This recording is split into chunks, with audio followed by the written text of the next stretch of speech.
Assalamualaikum warahmatullahi wabarakatuh. Sobat Muslim, sebagian orang masih ada yang mempercayai sebuah ramalan, terlebih tentang ramalan masa depan. Ramalan itu datang dari peramal, dukun, orang pintar, atau orang bisa membaca masa depan.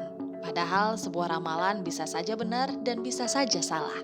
Sebelum menentukan boleh atau tidaknya ramalan, tentu kita harus mengetahui terlebih dahulu apa yang dimaksud dengan ramalan, jenisnya, dan pandangan Islam terhadap ramalan tersebut. Nah, secara umum, ramalan berarti perkiraan atau prediksi apa yang akan terjadi di masa mendatang dengan pendapat atau perkiraan manusia. Ramalan sendiri bersifat prediktif karena tidak ada yang bisa memastikan atau menentukan secara pasti tentang kondisi mendatang kecuali hanya kekuasaan Allah Subhanahu wa Ta'ala.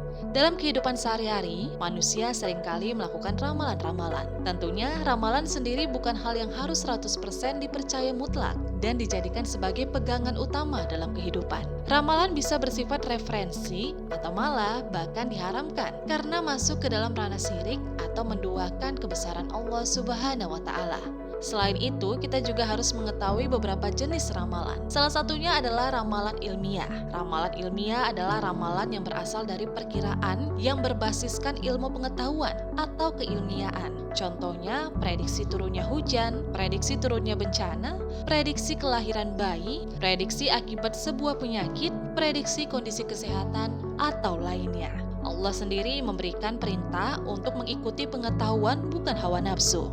Tetapi orang-orang yang zalim mengikuti hawa nafsunya tanpa ilmu pengetahuan. Maka siapakah yang akan menunjuki orang yang telah disesatkan Allah dan tiadalah bagi mereka seorang penolong pun. Quran Surah Ar-Rum ayat 29. Selanjutnya adalah ramalan berasal dari jin atau tanpa dasar. Ramalan yang berasal dari ilmu hitam, jin, atau orang pintar adalah hal yang dilarang oleh Islam. Banyak sekali peramal atau orang-orang yang merasa bisa membaca masa depan tanpa dasar apapun karena bisikan setan atau berkawan dengan jin. Hal inilah yang mendekatkan kepada kesyirikan karena telah menggantungkan informasi goib kepada jin dan setan. Contohnya meminta ramalan jodoh, ramalan rezeki, ramalan kematian, atau lainnya. Allah Subhanahu wa Ta'ala berfirman, barang siapa yang mendatangi seorang peramal lalu menanyakan kepada tentang satu ramalan, maka tidak akan diterima sholatnya selama 40 malam. Hadis riwayat Muslim.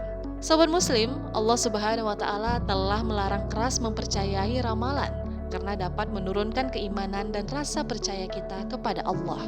Jika ditelaah, banyak sekali manfaat dan hikmah yang didapat jika kita mentaati perintah Allah. Salah satunya, kita dapat terhindar dari kesyirikan karena keimanan kepada Allah adalah hal utama dari tujuan penciptaan manusia. Dan hikmah yang luar biasa lainnya adalah ikhtiar kita lebih kuat dan lebih besar.